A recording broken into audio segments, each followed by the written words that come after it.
اس کے بعد ایک اور بات آپ کو میں بتا دوں کہ آپ قریب میں ہی دیوبندیوں کا مدرسہ ہے، ادارہ ہے، جلال پور میں بہت سارے دیوبندی مولوی ہوں گے.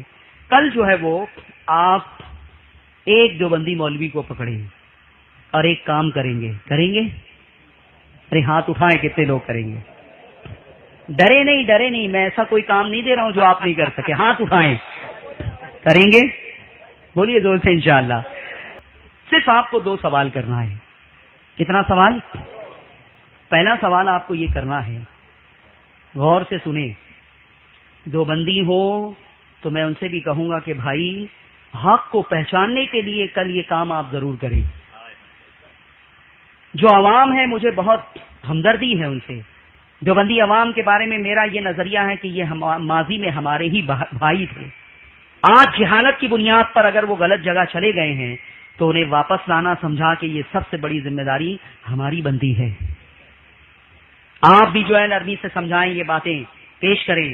آپ کا رشتہ دار کوئی ہوگا، کوئی بھائی ہوگا، کوئی دوست ہوگا، کوئی جو ہے فرینڈ سرکل میں ہوگا، یہ ساری باتیں آپ اسے بتا کے سمجھا کے جو ہے واپس لانے کی کوشش کریں. آپ 2 سوال کریں. کتنے سوال؟ پہلا سوال تو یہ ہوگا، دیوبندی مولوی سے پوچھیں کہ آپ کے 3 پیشوا ہیں. کتنے؟ مولوی اشرف علی تھانوی، مولوی رشید احمد گنگوہی، مولوی قاسم نانو توی، کہ یہ 3 تمہارے پیشوا ہیں، مقتدا ہیں، بڑے ہیں. آپ ان سے یہ پوچھیں کہ یہ تینوں کس سے مرید تھے. کیا پوچھیں گے؟ ارے بولیے زور سے. آپ کو نیند آ رہی ہے؟ سننا چاہتے ہیں آپ؟ ہاتھ اٹھائیں اونچا. سننا چاہتے ہیں؟ زور سے بولے جو میں پوچھ رہا ہوں. کیا سوال کریں گے آپ؟ یہ کس سے مرید تھے؟ تو دیوبندی مولوی بڑی خوشی خوشی کہے گا کہ یہ ہمارے تینوں جو ہے نا وہ حاجی امداد اللہ صاحب سے مرید تھے. حاجی امداد اللہ مہاجر مکی سے مرید تھے. اس سوال کا جواب وہ بہت کلیئر دے دے گا. شرط یہ کہ ابھی میری بات سن نہیں رہا ہو.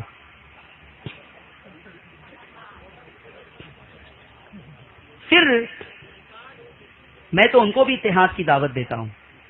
ارے طاہر گیاوی کو میں نے چیلنج کیا ہے مبارک پور میں.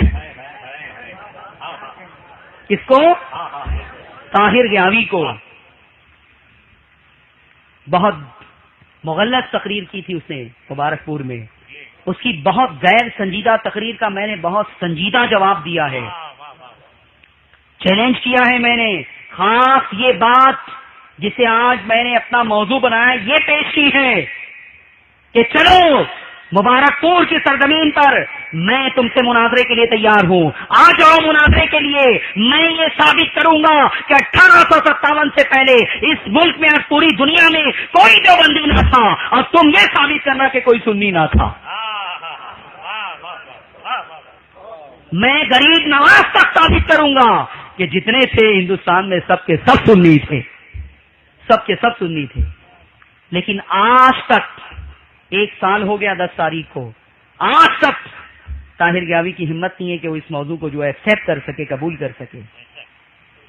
اس لیے کہ وہ جانتا ہے کہ یوسف رضا کیا مواد لائے گا، کیا میٹر لائے گا، کیا پیش کرے گا. تو پہلا سوال آپ کیا کریں گے کہ تمہارے یہ 3 مولوی کس سے مرید تھے. تو دیوبندی مولوی کیا کہے گا؟ حاجی امداد اللہ. حاجی بولیے، حاجی امداد اللہ. پھر آپ دوسرا سوال کریں ان سے کہ اچھا یہ بتائیں کہ حاجی امداد اللہ عقیدے کے اعتبار سے سنی تھے، بریلوی تھے کہ دیوبندی تھے؟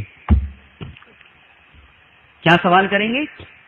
عقیدے کے اعتبار سے، معمولات کے اعتبار سے بریلوی تھے کہ دیوبندی تھے؟ اب دیوبندی مولوی گھبرائے گا. وہ کہے گا چھوڑو یہ سب بات، نماز پڑھو نماز پڑھو. کیا کہے گا؟ ہاں نماز پڑھو نماز پڑھو. ارے ایسا ہی ہوا ایک جگہ، لوگ گئے سوال کرنے تو اس نے یہی کہا. وہ لوگ ہنسنے لگے اور ہنستے ہنستے ان لوگوں نے کہا کہ ارے نادان، جس نے ہمیں بھیجا ہے وہ یہ کہہ کے بھیجا ہے، یہ کہہ کے بھیجا ہے کہ تم کہو گے نماز پڑھو نماز پڑھو. تو کیا ہم اس سے مطمئن ہو جائیں گے؟ میرے عزیزوں اور میرے دوستوں سن لو، حاجی امداد اللہ مہاجر مکی پکے سنی اور پکے بریلوی تھے. حاجی امداد اللہ عرس کرتے تھے، حاجی امداد اللہ فاتحہ کرتے تھے، حاجی امداد اللہ میلاد کرتے تھے، حاجی امداد اللہ قیام کرتے تھے، حاجی امداد اللہ کھڑے ہو کے سلام کرتے تھے، حاجی امداد اللہ یا رسول اللہ کا نعرہ لگایا کرتے تھے۔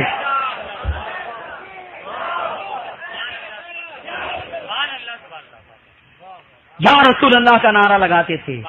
یہ میرے ہاتھ میں کتاب ہے کلیات امدادیہ، 9 رسالے ہیں اس کے اندر حاجی امداد اللہ کے۔ کتنے؟ چھوٹی چھوٹی 9 کتابیں ہیں۔ ایک کتاب ہے فیصلہ ہفت مسئلہ، کیا نام ہے؟ اس میں حاجی امداد اللہ نے عرس، میلاد، فاتحہ، یا رسول اللہ پکارنا، نداء یا رسول اللہ، ان تمام چیزوں کا ثبوت پیش کیا ہے، اسے جائز ثابت کیا ہے، دلیلیں دی ہیں، اور آخر میں لکھا ہے کہ میلاد میں نہ صرف جائز سمجھتا ہوں بلکہ باعث اجر و ثواب سمجھ کے میں ہر سال منعقد بھی کرتا ہوں، ہر سال منعقد بھی کرتا ہوں۔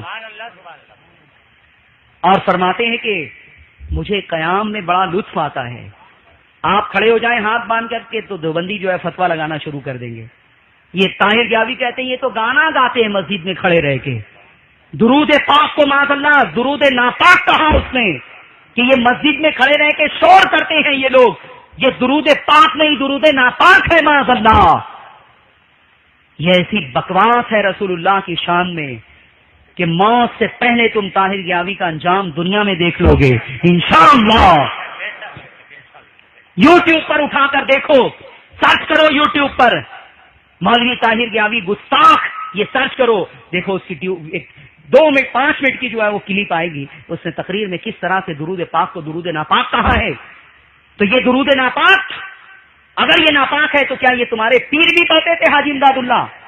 اٹھا کر دیکھو کیا ہے اس میں، اٹھا کر دیکھو۔ حاجی امداد اللہ فرماتے ہیں میں کھڑے رہ کے سلام پڑھتا ہوں۔ ایک مرتبہ کی کیفیت بیان کرتے ہیں کہ سب لوگ کھڑے ہو کے یا نبی سلام علیک پڑھ رہے تھے، سلام ختم ہو گیا، قیام ختم ہو گیا، لوگ بیٹھ گئے، مجھ پر وجد کی ایسی کیفیت طاری تھی کہ اکیلا ہی کھڑا تھا۔ بہت دیر کے بعد مجھے ہوش آیا تو میں نے دیکھا کہ سب لوگ بیٹھ گئے تو میں بھی بیٹھ گیا۔ یہ حاجی امداد اللہ ہے، عرس کرتے تھے، فاتحہ کرتے تھے، میلاد کرتے تھے، سلام پڑھتے تھے، یا رسول اللہ کہتے تھے۔ ارے یا رسول اللہ والی نعتیں لکھی ہیں حاجی امداد اللہ نے، یا رسول اللہ والی نعتیں لکھی ہے، سنا دوں؟ آپ بھی پڑھیں، اور آج دیوبندی بھی میرے ساتھ پڑھیں یہ نعت، اس لیے کہ مولانا احمد رضا کی نعت نہیں ہے، تھانوی صاحب کے پیر صاحب کی نعت ہے۔ آج تو دیوبندیوں کو بھی جھماؤں گا میں۔ یہ دیکھیے نظر آ رہی ہے کلیات امدادیہ، حاجی امداد اللہ کا نام لکھا ہے مصنف کی حیثیت سے، کتب مکتبہ تھانوی دیوبند۔ حاجی امداد اللہ صاحب نے نعتیں لکھی ہے، سنی دیوبندی دونوں مل کر پڑھیں۔